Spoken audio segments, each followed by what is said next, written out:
Video में हम आपको बताएंगे रीजनिंग के 5 अति महत्वपूर्ण प्रश्न दोस्तों, जो बार बार परीक्षाओं में पूछे जाते हैं। दोस्तों ये सारे प्रश्न सभी परीक्षाओं के लिए बहुत ही महत्वपूर्ण है। दोस्तों इन सभी प्रश्नों को सॉल्व करने के लिए इस वीडियो में आपको बहुत ही आसान ट्रिक भी बताऊंगा। दोस्तों ये रीजनिंग का पार्ट नंबर 36 है। दोस्तों आपके लिए रीजनिंग पार्ट वाइज करा रहा हूं, मैथ पार्ट वाइज करा रहा हूं, और पार्ट वाइज में दोस्तों जितने भी क्वेश्चन होते हैं वो एग्जाम ओरिएंटेड क्वेश्चन होते हैं और सेट पैटर्न के क्वेश्चन होते हैं, जो बार बार आपके एग्जाम में पूछे जाते हैं। इसलिए दोस्तों आप सभी पार्टों को जरूर देखिएगा।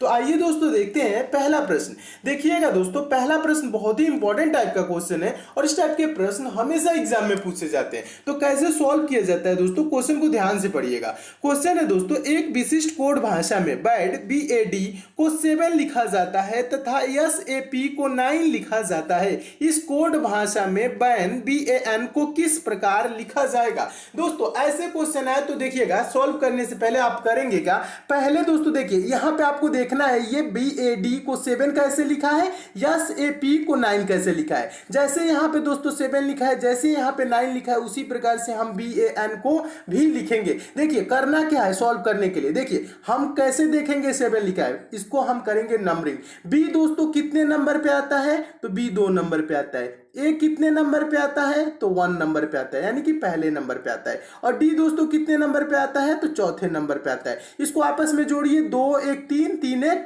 देखिएगा 2 1 3 और 3 और 4 जोड़ेंगे तो दोस्तों क्या हो जाएगा, 3 4 हो जाएगा 7। और इस यहाँ पे देखिए लिखा क्या है, 7। यहां तक तो आपको क्लियर हो गया होगा। ठीक है, चलिए S दोस्तों कितने नंबर पे आता है, तो आप बोलेंगे S 19 नंबर पे आता है। और A दोस्तों कितने नंबर पे आता है, तो 1 नंबर पे आता है। और P दोस्तों कितने नंबर पे आता है, तो 16 नंबर पे आता है। अब इसको जोड़ेंगे तो क्या दोस्तों 9 होगा। देखिएगा तो यहां तक क्या करते हैं दोस्तों, यहां तक तो स्टूडेंट सॉल्व करते हैं, उसके बाद प्रश्न छोड़ देते हैं। नहीं, आपको सॉल्व करना है, पूरा सॉल्व करना है। देखिए क्या करना, क्या आपको इसे भी जोड़ना है। जोड़िए, 19 और 1 जोड़ेंगे 20 और 20 में 16 जोड़ेंगे तो दोस्तों क्या हो जाएगा, 36 होगा। अब देखिए 36 किन संख्याओं से मिलकर बना है। इसे करना क्या है दोस्तों, जितने भी अंक है सबको जोड़ के एक अंक में कन्वर्ट कर लेना है। यानी 36 किन संख्याओं से, 3 और 6। तो आप क्या करेंगे, 3 + 6, 3 + 6 दोस्तों क्या होगा, 9। बस एक अंक में कर लेना है। 2 अंक की संख्या मिल रही, उसको जोड़ के क्या कर लेना है, 1 कर लेना है। तो क्या हो जाएगा दोस्तों, 36 को जोड़ेंगे आपस में तो 3 और 6 क्या जुड़ के हो जाएगा, 9। और देखिए यहाँ से P को क्या लिखा है, 9 लिखा है। उसी प्रकार से दोस्तों बताइए B कितने नंबर पे आता है, 2 नंबर पे। A कितने नंबर पे आता है, 1 नंबर पे। फिर क्या है दोस्तों, N है, N कितने नंबर पे आता है, 14 नंबर पे। इसको आपस में जोड़िए, 2 1 3 और 3 में दोस्तों 14 जोड़ेंगे तो क्या होगा दोस्तों, 17। अब इसका आंसर 17 नहीं होगा, इसे भी एक अंक में कन्वर्ट करना है। ठीक है, तो एक अंक में कैसे कन्वर्ट करेंगे, 17 किन संख्याओं से मिलकर बना है, 1 और 7। तो इसे क्या करेंगे, 1 + 7 कर लेंगे। क्या हो जाएगा दोस्तों, 1 + 7 8 हो जाएगा। क्या होगा, 8। तो इसका आंसर क्या होगा दोस्तों, 8 हो जाएगा। अब देखिए 8 किस ऑप्शन में है, तो देखेंगे ऑप्शन नंबर A में दिया हुआ है, तो आपको ऑप्शन नंबर A दोस्तों क्या हो जाएगा, सही हो जाएगा। तो मैं उम्मीद करता हूं दोस्तों आप इस प्रश्न को बहुत अच्छे तरीके से समझ गए होंगे और इस टाइप के क्वेश्चन आपके एग्जाम में आएगा तो आप अच्छे से सॉल्व कर लेंगे। चलिए नेक्स्ट क्वेश्चन देखते हैं। और एक चीज और बता दूं दोस्तों, लास्ट में आपसे रीजनिंग का एक बहुत ही इंपॉर्टेंट टाइप का क्वेश्चन पूछूंगा, होमवर्क के तौर पर, टेस्ट के तौर पर रहेगा क्वेश्चन, और जिसका आंसर सभी दोस्तों को कमेंट करके बताना है। ठीक है, तो क्वेश्चन का पूछूंगा लास्ट में। चलिए, और देखिए सारे क्वेश्चन इंपॉर्टेंट है, इसलिए दोस्तों आप लास्ट तक जरूर देखिएगा। सारे क्वेश्चन का आंसर आपको बताना भी है, कमेंट करके बताना है कि आप कितने क्वेश्चन सही किए हैं, ये भी बताएंगे। ठीक है, आपको कितने क्वेश्चन सही आते हैं। ठीक है, चलिए नेक्स्ट क्वेश्चन देखिएगा। दूसरा क्वेश्चन भी काफी इंपॉर्टेंट है। देखिए ज्यादा कुछ नहीं करना है, इस टाइप के क्वेश्चन है तो बहुत सिंपल तरीका आपको बता रहा हूं। क्वेश्चन पढ़िएगा। क्वेश्चन है दोस्तों, दिए गए विकल्पों में से लुप्त संख्या ज्ञात कीजिए। लुप्त संख्या मतलब क्या होता है दोस्तों, मिसिंग नंबर। कहां पे लुप्त संख्या, कहां पे गायब है। देखिए यहां पे प्रश्नवाचक चिन्ह है ना लास्ट वाले फिगर में, तो यहां पे आपको बताना है कि कौन सी संख्या आएगी। तो इसके लिए क्या करेंगे दोस्तों, आप पहले में देखेंगे यहां पे 10 कैसे आया है, दूसरे वाले फिगर में देखेंगे यहां पे 24 कैसे आया है। जैसे दोस्तों पहले वाले में 10 आया है, दूसरे वाले में 24 आया है, उसी प्रकार से हम तीसरे वाले में भी लाएंगे। ठीक है, तो देखिए करना क्या है दोस्तों, देखिए आपको करना क्या है, ये 0 है, ये 6 है, ये 4 है, ये 2 है। ठीक है, इन्हीं संख्याओं को आप कुछ करके 10 लाइए। तो देखिए सिंपल सी भाषा में समझिएगा क्या करेंगे दोस्तों, हम इन सभी संख्याओं को पहले तो सिंपल क्या करते हैं, सिंपली आपको सॉल्व करना हो तो क्या करेंगे, आप जोड़ेंगे। ठीक है, तो जोड़िए 6 4 क्या हो जाएगा दोस्तों 10 और 10 2 12 और 12 में 0 जोड़ेंगे तो क्या होगा 12 ही होगा। इसे जोड़ने पे क्या आया 12। तो ज्यादातर स्टूडेंट क्या करते हैं ना, अब इसको कैसे कैसे जोड़ के घटा के गुणा भाग करके 10 ही लाने की कोशिश करते हैं। नहीं, आपको अभी 10 नहीं लाना है, यहीं पे आपका आंसर नहीं है, दूसरे को भी देखना है। दूसरे में क्या है दोस्तों 10 है 8 है 6 है 2 है, इसे भी जोड़िए। 10 और 8 क्या हो जाएगा 18 और 18 में 6 जोड़ेंगे तो दोस्तों क्या हो जाएगा 24 और 24 में दोस्तों 2 जोड़ेंगे तो क्या हो जाएगा दोस्तों 24 में 2 जोड़ेंगे तो ये हो जाएगा 26। अब देखिए, अब आपको करना क्या है, अब देखना है, सोचना है कि कैसे दोस्तों ये 12 को 10 लिखा है, 26 को 24 लिखा है। तो यहां पे आपको क्या होगा क्लियर हो जाएगा। डायरेक्ट तुरंत आंसर नहीं दिया जाता है, प्रश्न को पैटर्न समझा जाता है, प्रश्न का जो भी पैटर्न है उसे समझेंगे। तो यहां पे आपको क्लियर हो गया होगा, ये 12 को क्या लिखा है 10 लिखा है, यानी क्या किया है दोस्तों -2 कर दिया है। ये दोस्तों 26 को क्या लिखा है 24 लिखा है, यानी ये क्या किया है दोस्तों -2 कर दिया है, जोड़ के -2 कर दे रहा है। इसी प्रकार से क्या करेंगे दोस्तों, जो आपका क्वेश्चन पूछ रहा है उसका आंसर देंगे। चलिए 14 और 12 जोड़ेंगे दोस्तों क्या हो जाएगा 26 हो जाएगा। 26 में 10 जोड़ेंगे क्या होगा 36 हो जाएगा। 36 में 4 जोड़ेंगे तो क्या हो जाएगा 40 हो जाएगा। क्या होगा 40। 40 में से दोस्तों क्या करेंगे 40 में से -2 कर लेंगे। 40 में से जब 2 घटा लेंगे तो दोस्तों क्या हो जाएगा ये 38। तो यहां पे दोस्तों क्या होगा 38 यानी कि 38 हो जाएगा। अब देखिए 38 किसी ऑप्शन में है तो हाँ ऑप्शन नंबर सी में है, तो आपका ऑप्शन नंबर सी दोस्तों क्या हो जाएगा सही हो जाएगा। तो मैं उम्मीद करता हूं दोस्तों आप इस प्रश्न को भी बहुत अच्छे तरीके से समझ गए होंगे और इस टाइप के भी क्वेश्चन आपके एग्जाम में आएगा तो आप अच्छे से सॉल्व कर लेंगे। चलिए नेक्स्ट क्वेश्चन देखते हैं। अगला क्वेश्चन है दोस्तों, अगला क्वेश्चन आपका तीसरा प्रश्न है। तीसरा प्रश्न मोस्ट इंपॉर्टेंट है और ये बहुत बार एग्जाम में पूछा जा चुका है, रिपीटेड क्वेश्चन है और इस प्रकार के क्वेश्चन हमेशा पूछे जाते हैं। तो पूछे जाए तो कैसे आप सॉल्व करेंगे, देखिएगा क्वेश्चन को ध्यान से पढ़िएगा दोस्तों। क्वेश्चन है नीचे दी गई प्रश्न का सही वेन आरेख बताएं। वेन डायग्राम बनाना है किसका, दिल्ली श्रीलंका और एशिया का। दिल्ली श्रीलंका और एशिया का दोस्तों वेन डायग्राम से रिलेटेड आपके एग्जाम में कभी भी क्वेश्चन आएगा। ठीक है, तो आप क्या करेंगे पहले भी बताओ फिर से बता रहा हूं, जो दोस्तों शब्द दिया रहेगा वेन डायग्राम जिसका बनाना हो, इसमें किसका बनाना है दिल्ली श्रीलंका और एशिया का। तो आप दोस्तों इन्हीं शब्दों पे विचार करेंगे, सोचेंगे दिमाग में अपने कि इनका एक दूसरे से संबंध कैसा है, रिलेशन कैसा है, बस ये आपको सोचना है, तुरंत आपका आंसर मिल जाएगा। देखिए ज्यादा कुछ नहीं, और सोचना कैसे ये भी मैं आपको बता रहा हूं। देखिए अब आपके दिमाग में दोस्तों एक फिगर आना चाहिए जो मैं बोल रहा हूं। दिल्ली क्या है दोस्तों, भारत की राजधानी है, आपको पता होगा। दिल्ली कहां है, भारत में है।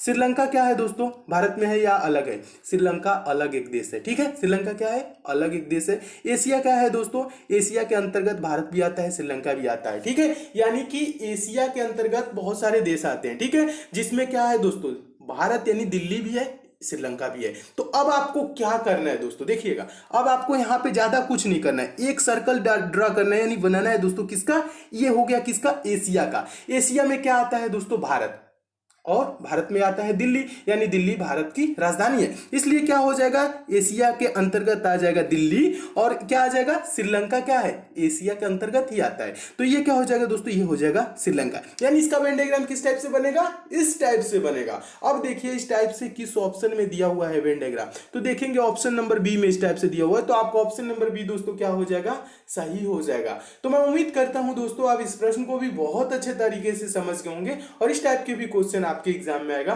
तो आप अच्छे से सॉल्व कर लेंगे। चलिए नेक्स्ट क्वेश्चन देखते हैं। और एक चीज और बता दूं दोस्तों, आपको क्वेश्चन अच्छे लगते हैं, समझ में आते हैं तो वीडियो को जरूर लाइक किया करिए दोस्तों, शेयर भी जरूर किया करिए ज्यादा से ज्यादा, फेसबुक व्हाट्सएप टेलीग्राम जितने भी दोस्तों आपके पास स्टडी ग्रुप हो। और एक चीज और बता दूं दोस्तों, मैं उन्हीं क्वेश्चन को कराता हूं जो क्वेश्चन आपके एग्जाम में पूछे जाते हैं, जो हमेशा रिपीट होते हैं। इसलिए दोस्तों आप डेली पढ़ा करिए दोस्तों। डेली मैं बता दूं दोस्तों 8 PM पे वीडियो देता हूं, शाम 8 बजे, एक दिन मैथ एक दिन रीजनिंग, और सारे क्वेश्चन आपके एग्जाम ओरिएंटेड होते हैं। इसलिए दोस्तों आप हमसे जरूर जुड़िए, चैनल को सब्सक्राइब भी कर लीजिए, नोटिफिकेशन बेल को भी जरूर ऑन कर लीजिए ताकि आपको डेली सारे वीडियोज की नोटिफिकेशन मिले। और डेली दोस्तों आप पढ़ा करिए, ठीक है। डेली पढ़ेंगे तो सारे क्वेश्चन आपके इंपॉर्टेंट कवर हो जाएंगे। जब आप एग्जाम देंगे तो देखेंगे सारे क्वेश्चन यही सब है और आप अच्छे से एग्जाम पास कर जाएंगे, ठीक है। तो आप हमसे जरूर जुड़े रहिए, अच्छे से जुड़े रहिए। और एक चीज और बता दूं, आपको किसी चैप्टर में प्रॉब्लम भी होती है तो उस चैप्टर का नाम नीचे कमेंट कर देंगे दोस्तों, तो वो भी चैप्टर में बहुत जल्द कंप्लीट करा दूंगा। या किसी प्रकार की दोस्तों सुझाव या सजेशन हो तो वो भी आप मुझे नीचे कमेंट करके बता सकते हैं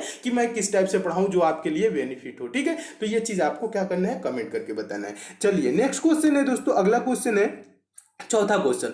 चौथा क्वेश्चन क्या है दोस्तों, ये मोस्ट इंपॉर्टेंट क्वेश्चन है, ये बहुत बार एग्जाम में पूछा जा चुका है और इसका आंसर दोस्तों क्या होता है ना, लगभग 90 प्लस परसेंट, यानी 90 से ज्यादा परसेंटेज स्टूडेंट जो होते हैं ना, 90% लगभग समझ लीजिए गलत आंसर देते हैं। कहां पे गलती करते हैं मैं आपको बता रहा हूं, क्वेश्चन पढ़िएगा ध्यान से। देखिए क्वेश्चन है दोस्तों, एक स्त्री की ओर संकेत करते हुए रोहित ने कहा, वह मेरे पिता की पत्नी के पुत्र की पुत्री, देखिएगा पुत्र की पुत्री की बहन है, वह स्त्री रोहित से किस प्रकार संबंधित है। देखिए ऐसे क्वेश्चन आता है तो एक लाइन में पढ़ के तुरंत आंसर नहीं दिया जाता है, इसको क्या किया जाता है दोस्तों, अपने से रिलेट करेंगे। कभी भी दोस्तों ब्लड रिलेशन वाला क्वेश्चन आएगा तो आप क्या करेंगे, अपने से रिलेट करेंगे। देखिए कैसे बता रहा हूं, देखिएगा क्वेश्चन थोड़ा सा समझिएगा एक बार। देखिए यहां पे क्वेश्चन ध्यान से समझिएगा, समझाने की कोशिश कर रहा हूं। क्वेश्चन है, एक स्त्री की ओर संकेत करते हुए रोहित ने कहा, वह मेरे पिता की पत्नी के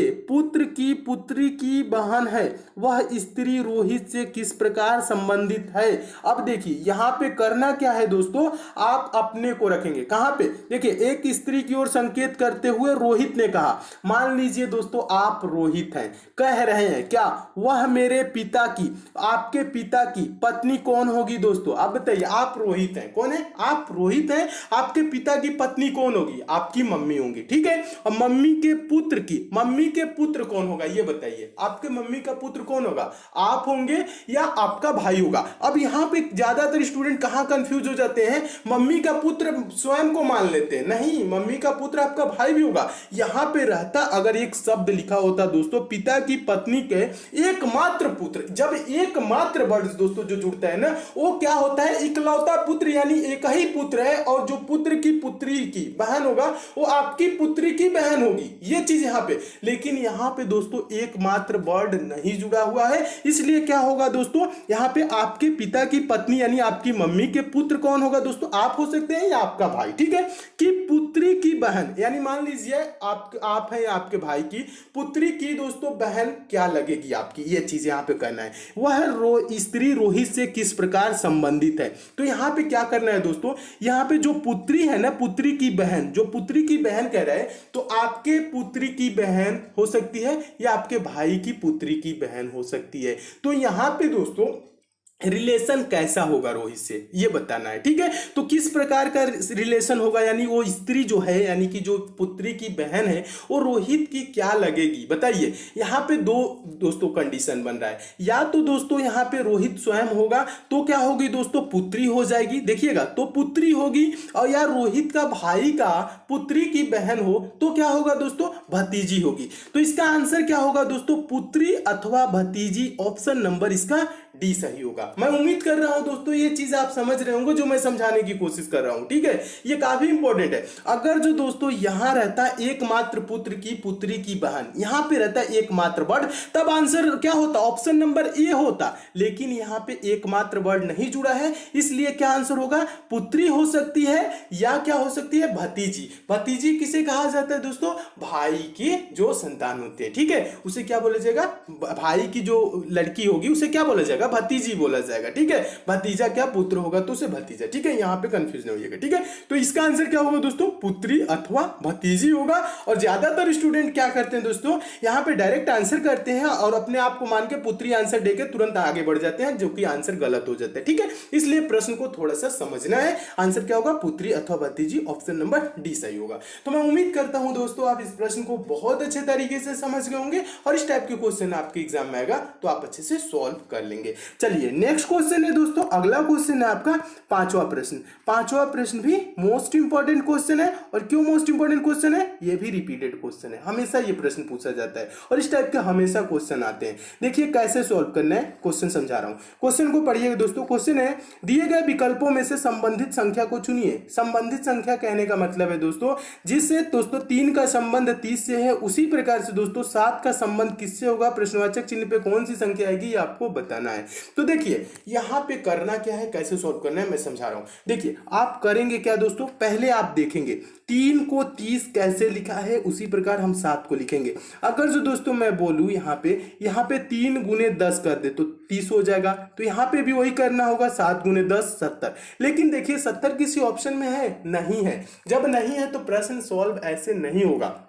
अब देखिए प्रश्न को सॉल्व कैसे करना है। देखिए ये जो 3 है ना, हमें 3 को 30 बनाना है। कैसे बनाना है मैं आपको बता रहा हूं। यहाँ पे आपको क्या करना है दोस्तों, 3 का क्यूब कर दीजिए प्लस इसमें 3 जोड़ दीजिए। 3 का क्यूब क्या होगा दोस्तों, 3 गुने 3 गुने 3 यानी 3 3 29 27, और 27 में दोस्तों 3 जोड़ेंगे तो क्या हो जाएगा दोस्तों, ये 30 हो जाएगा। समझ में आया। यहाँ पे क्या किए दोस्तों, 3 का क्यूब कर दिए यानी 3 का घन कर दीजिए और 3 इसमें क्या कर दिए, जोड़ दिए, 30 हो गया। इसी प्रकार से दोस्तों आप क्या करेंगे, 7 का क्यूब प्लस क्या करेंगे 7। 7 का क्यूब का मतलब क्या होता है, 7 गुने 7 गुने 7, 7 7 49 से 343 होगा। क्या होगा दोस्तों 343, और 343 में दोस्तों क्या करेंगे, ये 7 को जोड़ देंगे। इस 7 को जब जोड़ देंगे तो क्या होगा, 343 में 7 जोड़ देंगे तो यहाँ पे हो जाएगा 350। क्या होगा दोस्तों 350। तो प्रश्नवाचक चिन्ह पे क्या आएगा दोस्तों, 350 होगा। 350 देखिए किस ऑप्शन में है, तो देखेंगे ऑप्शन नंबर डी में दिया हुआ है, तो आपको ऑप्शन नंबर डी दोस्तों क्या हो जाएगा,